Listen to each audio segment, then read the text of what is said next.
Look, nobody talks about this, but that moment, the one when the first person joins your startup, it's the moment everything changes. And not just in obvious ways. No, it's the hidden angle that nobody warns you about. The silent crack in your armor. The place where founder burnout sneaks in and starts eating you alive. You think hiring someone else will finally ease the pressure, that you'll share the load, get someone reliable, have a teammate to catch your back. But if it's not done right, that first hire becomes a mirror, reflecting all the chaos and mess you've been running from. Suddenly, the dream feels heavier, the nights longer, that oxygen you've been gasping for starts to disappear. You're not just responsible for your own fight anymore. Now you're carrying someone else's future, their paycheck, their expectations, and the relentless weight of making it all work without breaking anyone, least of all yourself. Because what nobody tells founders is hiring isn't just a tactical move. It's the moment your personal fortress begins to crumble if you don't build the right foundation first. That first hire is a gamble. It's no longer about hustling solo and controlling every tiny piece yourself. It's about trust, letting go, teaching, and yes, exposing the raw edges of your vision and your leadership. Your energy exhausts twice as fast. Your mind fractures as you start juggling not only the chaos of your startup, but the messy, unpredictable human element. The loneliness doesn't shrink, it shifts and mutates. It becomes a weight of responsibility that crushes your spirit if you let it. You start folding under the pressure of making someone else's life better, while mining yourself for more stamina, more patience, more light to lead by, light that sometimes feels miles away. And here's the brutally honest truth. Burnout is not some sudden, dramatic collapse. It's a slow poison that creeps in right from that first hire if you're not prepared.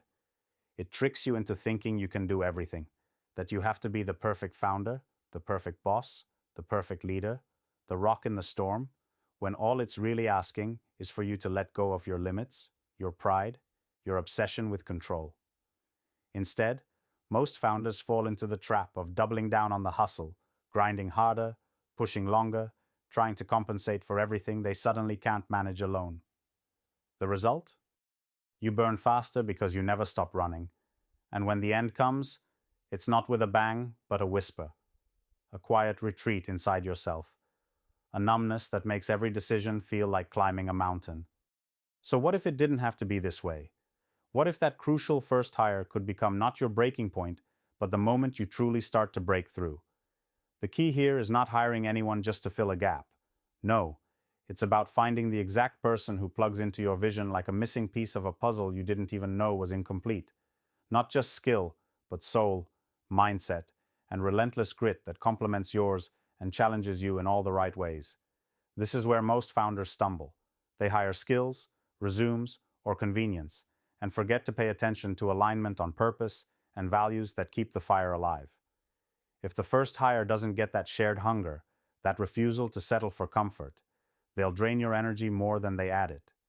They'll unknowingly become a cause for your burnout, not the cure. And this doesn't mean hiring someone who nods along and agrees with everything you say.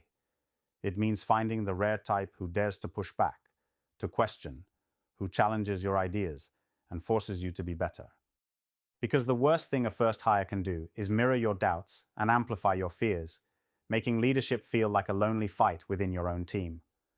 When the right person steps in, it's a liberation. They become the fire that fuels your fire. They don't dim it. They take on their share, not because they have to, but because they want to, and because they're wired like you, unwilling to settle, unwilling to rest on what isn't fully alive inside. But here's the unspoken hack to get there. You've got to be ready to confront your own shadows before making that hire. That means sitting with your fears, your scars, your need for control. You have to understand that leadership is no longer about being the lone warrior, but about weaving a lifeline of trusted alliances.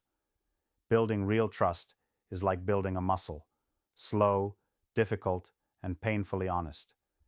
You begin by naming your limits out loud, admitting what you don't know, showing vulnerability not as weakness, but as a magnet for the right kind of people. This is what transforms the first hire from a trap to a launchpad.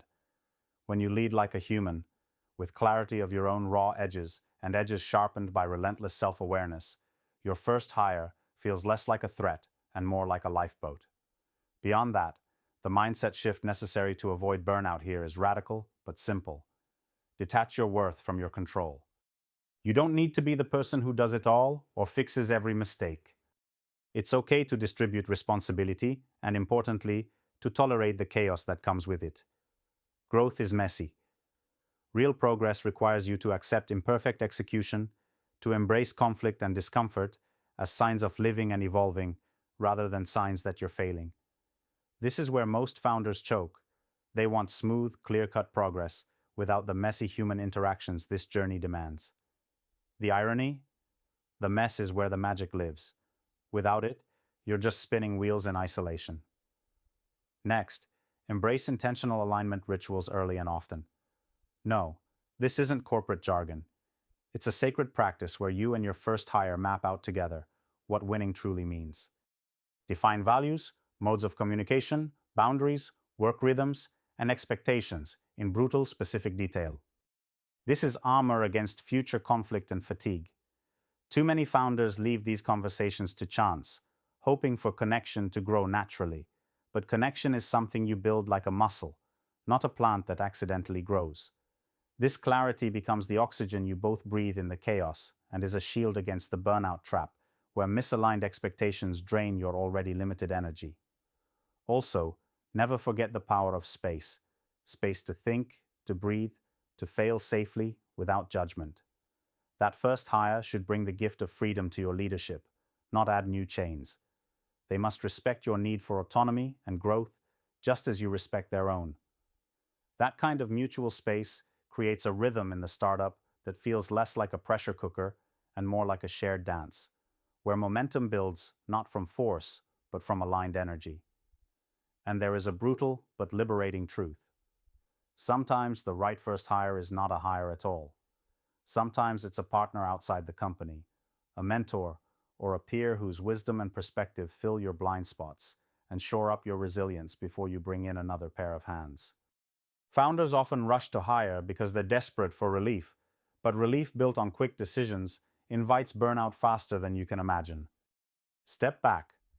Expand your network before your team. Cultivate deep, unfiltered feedback loops with those who see your fire from outside and can tell you when you're about to torch yourself. The first hire will be more effective with this unseen backup system in place. At the end of the day, founder burnout is not about working harder or smarter alone. It's about evolving your relationship with yourself and your team from the moment you celebrate that first hire. It's about moving from the myth of singular brilliance to the raw power of aligned, complementary fire. You're not meant to carry this alone. The system might want you to believe that, to keep you small, to keep you chasing comfort in commands and control. But the truth is, freedom is in connection, selective, fierce, and honest connection. And that's what makes the first hire a blessing, not a burden. So founders, remember this. The first hire is not the end of your struggle. It's the first step into a new kind of fight, the fight to lead differently, to build a culture before building a company, to work not harder but more connected, aligned, and fiercely true to the vision that ignites your fire. Burnout doesn't have to start with that first hire. It can end with it if you dare to change the way you lead and who you bring into your world. Don't settle for anything less than that. The future waits for no one, but it's made by those who refuse to burn down alone and who choose instead to build a blaze that lights the way for many. This moment, the one you're in right now, is your choice.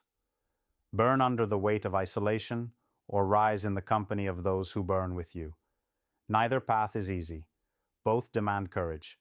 So next time that first hire is coming, be ready.